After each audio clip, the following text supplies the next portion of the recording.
couple tickets to pay it forward, so no one has an excuse, a financial excuse, not to go to this movie. Right on. I was thinking about doing that too. I just think, go ahead.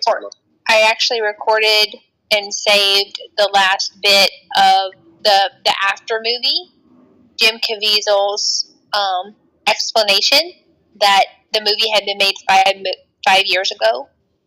Yeah. And guess what? That? Disney was holding it, right? Yeah. You gotta wonder why. The same Disney that employs child actors, the same Disney that has their producers outed as pedophiles, the same Disney that has all sorts of problems, right? Do you guys want to hear it? Hear what? Yeah, play whatever you got, Monica. I don't think Jay has a problem with it.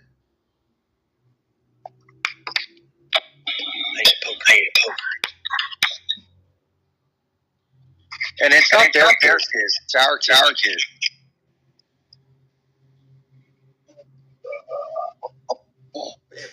Yeah, I was recording a lot of it, so. All right, and that gave me a pretty solid plan to take child traffic. It says infiltrate the. I want to thank you all for coming out and watching this movie. I'm guessing some of you are feeling sad, maybe overwhelmed, or even a sense of fear, which is understandable. But living in fear isn't how we solve this problem. It's living in hope. I want to thank you all for coming out and watching this movie. I'm guessing some of you are feeling sad, maybe overwhelmed, or even a sense of fear, which is understandable. But living in fear isn't how we solve this problem. It's living in hope. It's believing that we can make a difference because we can. But I want to make one thing clear. This movie you just watched isn't about me or Tim Ballard. It's about those kids. You know, Steve Jobs once said, the most powerful person in the world is the storyteller. Abraham Lincoln credited Harriet Stowe when she wrote Uncle Tom's Cabin. This powerful story inspired millions to rise up and fight against slavery. I think we can make Sound of Freedom the Uncle Tom's Cabin of 21st century slavery. This film was actually made 5 years ago. It wasn't released till now, with every roadblock that you can imagine being tossed in the way. And the names you see here on the screen took a stand, and they made sure this story could be shown to all of you. And now all of you have the opportunity to continue telling this story. We don't have big studio money to market this movie, but we have you. And the baton has now been passed to you. You are the storytellers that can get people to come see this film in theaters. When you come to a theater, you experience movies differently. There is no pause button. There are no distractions. We all have an experience as we watch the film together as a community. It makes it possible for strong messages like this one to take root. Sound of Freedom is a hero's tale, but I'm not talking about the character I play. It's the heroic brother and sister in this film that work to save each other. They are the true heroes. The most powerful person in this world is the storyteller. Together, we have a chance to make these two kids and the countless children that they represent the most powerful people in the world by telling their story in a way only the cinema can do. For a couple of months, while Sound of Freedom is in theaters, these kids can be more powerful than the cartel kingpins or presidents or congressmen or even tech billionaires. We believe this movie has the power to be a huge step forward toward ending child trafficking, but it will only have that effect if millions of people see it. Now, I know it's weird because we're in a theater, but feel free to pull out your phones and scan this QR code. We don't want finances to be the reason someone doesn't see this movie, so Angel Studios boldly has set up a pay-it-forward program where you can pay for someone else's ticket who might not otherwise see it. If you're able, we invite you to pay it forward by buying a ticket for someone else, or if your budget is tight, share the already available free tickets with as many friends as you can, or do both. Join us and millions of others as we bring Sound of Freedom and hope throughout the world. And just remember this, God's children are not for sale.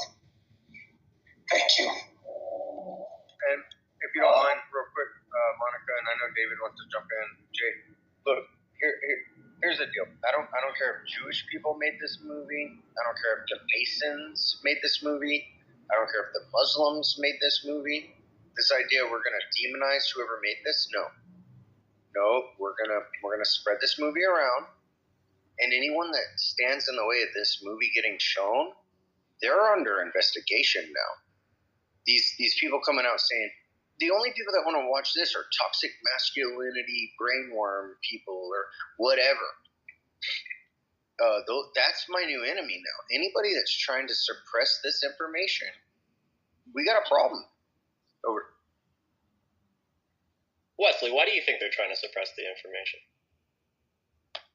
I think pedophilia is a global currency, and it's been like that, and it's been kept under wraps for years and years and years. And well, some of it is because I think our government is involved. They set honey traps, and then they bribe people because the worst thing in the world is to be a pedophile, rapist, torturer.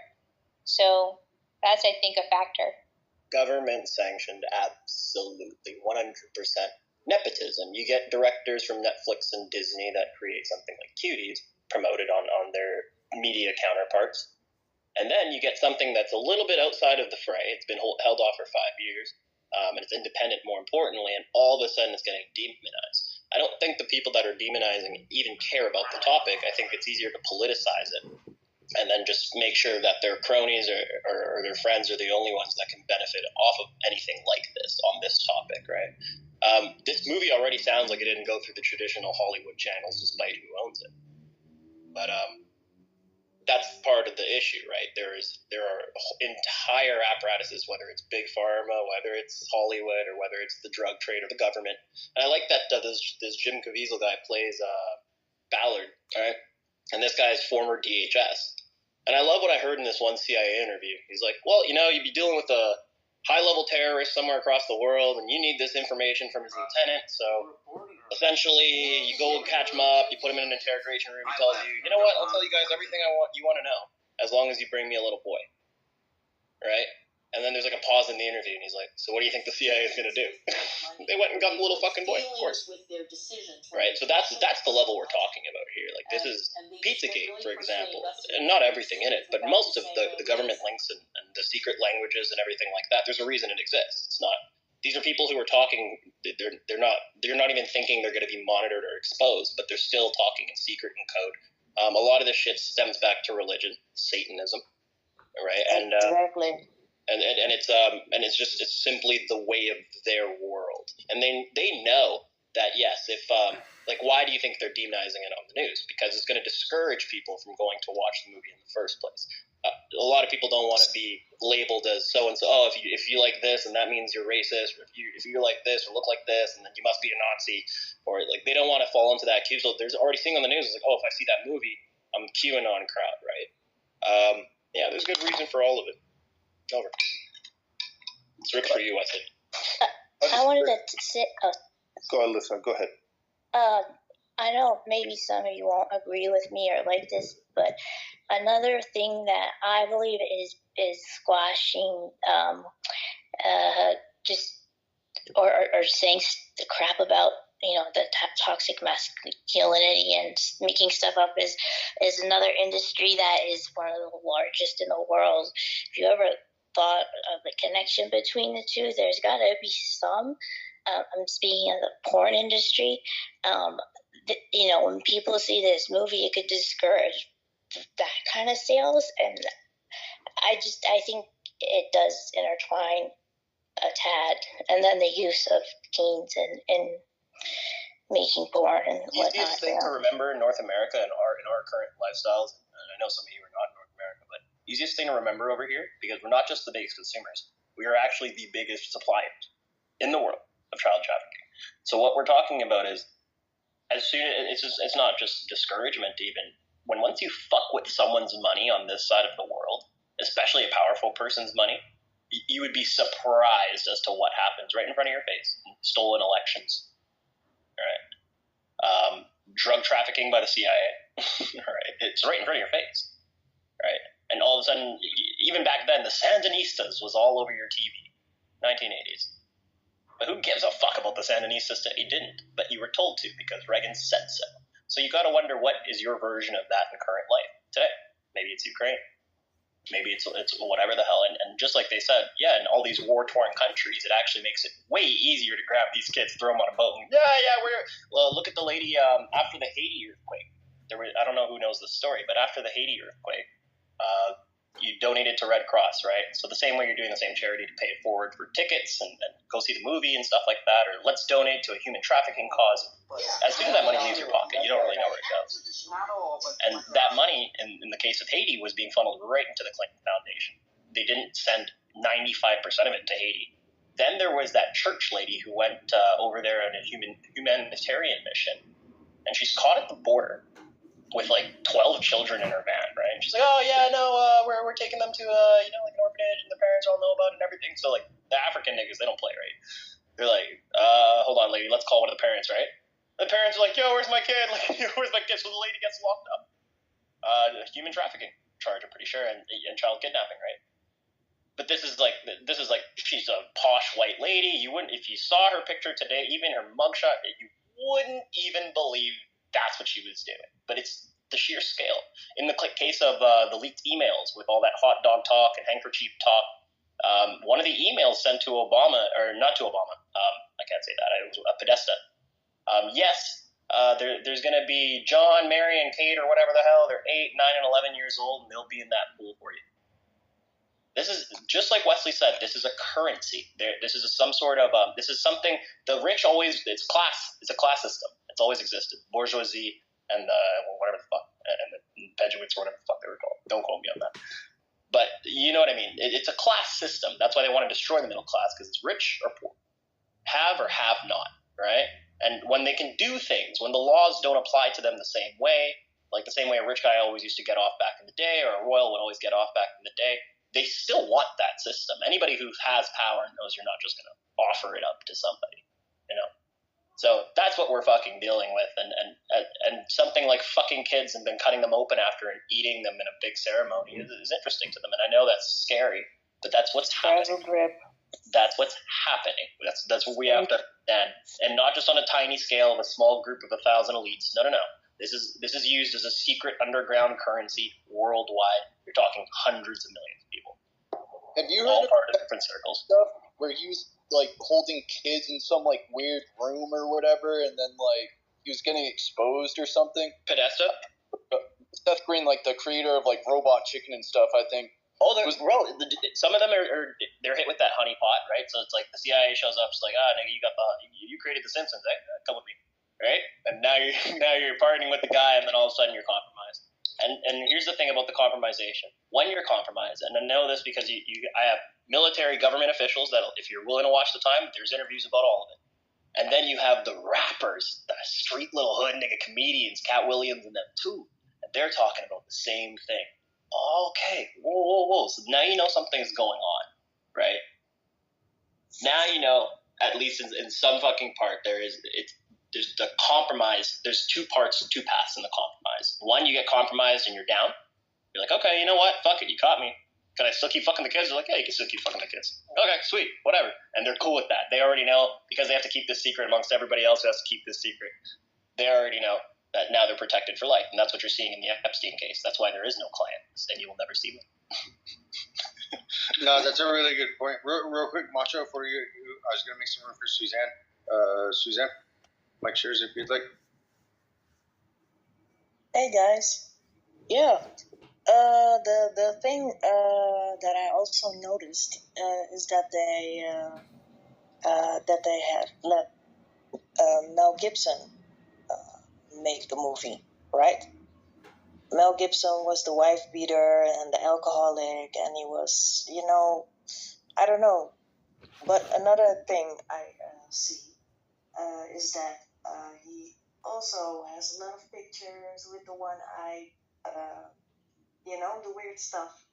So, apart from the cognitive dissonance people and the mainstream media, who also talks about the movie and just said, yeah, it's just another conspiracy movie, right? So, it's like they are normalizing these kind of movies.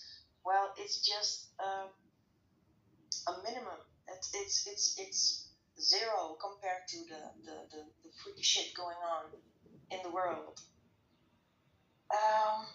Yeah, that was it. Yep, very cool. Thanks for being here. Yeah. Moncho, I'm going to pass it to you. Keep in mind, Moncho, because I think I know what you're going to say. Actually, do whatever you want with the mic. I'm going to pass it to you. Have you ever seen anything like this before, this movie that just came out, Sound of Freedom? And then whatever you want to go with. Yeah, I just wanted to say, obviously, the Epstein client list is real. Pedophiles are running things at a very high level. They're put in place because they're easy to blackmail. So the movement to expose all this stuff is real. It's good. The film, though, it just feels like a movement hijack, and one of the best podcasts in the world, Red Pilled America, very, very right-wing, pro-Trump, pro-MAGA podcast. I put it in the chat already, their tweet about it. They've got the receipts. The Tim Ballard, this guy that's behind this film, the story that they're telling about him in the film is not true. So it's not good for our side to have people that are lying be the ones that are the face of, we should stop trafficking. Obviously, the trafficking is real. They're not going to shut us down from us finding out and telling people that the trafficking is real and it happens. But it is, people should know that Tim Ballard is not telling the truth about this story, that the story in the movie is not true. And you should be ready for the blowback because they're trying to delegitimize us. This is what they always do. Like the emails, the Podesta emails where they talk about sending hot dogs to Obama in Chicago, and really it was pedophile code for their bringing in children. That stuff is real. So what do? They set up a honeypot. There was all sorts of pedophile stuff at the Comet pizza place. But was there a dungeon there full of children? No, there wasn't. So they give us misinformation mixed with real information to try and discredit us. And that's my concern with this movie, is it's going to get found out, be ready, that the underlying story in the film is not true. So you can, again, I'll post the link again if it'll let me in the chat. There it is, Red Pilled America. This is a podcast that's been going on for years. They expose all kinds of good stuff. They are on our side. They are red-pilled. They are pro-Trump. They're great. But this film is, it's a half-truth, and that's not good for us. Fair enough. Actually, Suzanne, did you want to say something, and then I'll go? Right. No. You made my you're point. Just unmuted. I didn't know. Anyways, all I was going to say real quick, and I'll pass it. If you don't mind, Ashley, we'll go to. I'm going to go, and then Michael, and then we'll go Ashley. Macho, I think the point of this was to bring awareness. I don't think it was supposed to give like 100% real life documentation of a perfect case file or anything like that.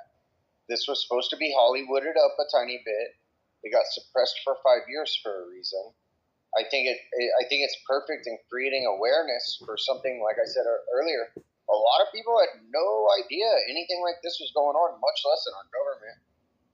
But the idea that someone's going to come out and be like, "Oh, well, that didn't happen exactly like that," I don't think it takes away from the film, the purpose of the film, why they put it out. I'll give you a perfect analogy. Real quick. I'll go straight back to you, Macho. So we'll go Michael, Ashley, and then Macho. That's all right. Yeah, just a couple of comments as people were speaking on the Native American. There was in Omaha. Well, anyway, just in Vegas, a lot of the casino, what goes on there stays there. So alcohol, drugs, women, So there's so many different layers. Some people already mentioned some of that, parties and the rich people. There's so many, not just cult powers, but people in power in different countries. And here I live in Florida, and so the one guy that's supposed to testify, 2 days before he committed suicide, that kind of stuff. And so it's very close to proximity. It's just 30 minutes from my house. Somebody said that kids were born into it. A lot of it, I've seen documentaries all over the place where they sell their children. And some people sell their own personal organs, but then, we know that there's kidnapping, there's people disappearing in the whole organ trade. We already know about the sweatshops where they're in locked doors and the warehouses, and the officials are the ones that are getting paid. So that you pay the officials a couple $100 and such. I just want one particular thing that's specific in my personal life is that I grew up in El Salvador, and so El Salvador was the number one most violent country in the world. 60 to 80 people daily. No tourists, that kind of stuff. And so the president, and I believe it's 40 years. So I kind of think of it like Moses, and I kind of think of it as lots of different 40s. And so he, people have been praying. I have been praying. I said, God, please help my country, El Salvador. It means like El Salvador. It means the Savior. And man, God has heard the prayers of the people, and God has raised Nayib Bukele. He's the president. If you read anything, don't go Google, don't go CNN. They're all going to chop him up, and because he said no. And it's recorded. I just got the recording last week from my cousin, but he said no. They try to bribe the current president, the U.S. ambassador at the time. Now she's in Colombia doing a lousy job. She tried to bribe the president, asked him for 3 or 4 different things, release this official and put this other in corruption and da-da-da-da. And he goes, no, I'm not going to do that. The guy is a corrupt official. He's been, anyway, so one of the things that he did is that he's arrested over 71,000 and we say gang members, okay? And I looked up the definition between gang member and terrorist. And the terrorist has political gains. And if you can imagine the United States making Homeland Security, making all the gangs, or I'll just say specifically to El Salvador, MS-13 and 18th Street, making them, there were like about 100,000,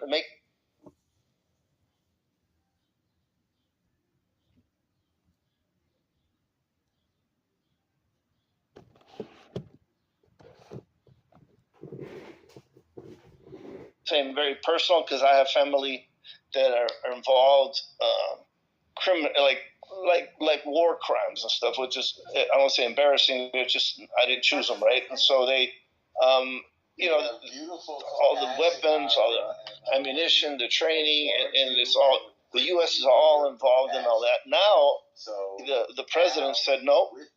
I'm not gonna, and they had to pay him $20,000 for every vote, and he goes, no, I'm not paying $20,000 for anything. So a year passed by. He went down and got some lawyers and got down to the Constitution. They don't have nothing on the president, man. The president is squeaky clean. He has been a good guy. And I think he got Christian somewhere along the line. He doesn't say that out loud, but he did do like a National Day of Prayer and stuff like that.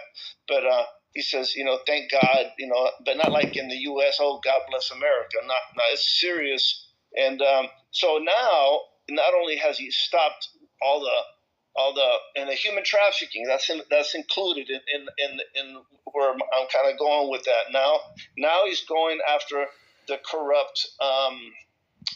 White collar, starting with the Presidente Cristiani from, again, 34 years ago. And they've taken, I don't know, $86 million or whatever. The guy showed up with $500 in his pocket. All of a sudden, he's got 86 million helicopters and mansions and everything. So the government can, but as somebody said, they're in bed. They're corrupted. They got them It's extortion is what it is. So I just wanted to put in that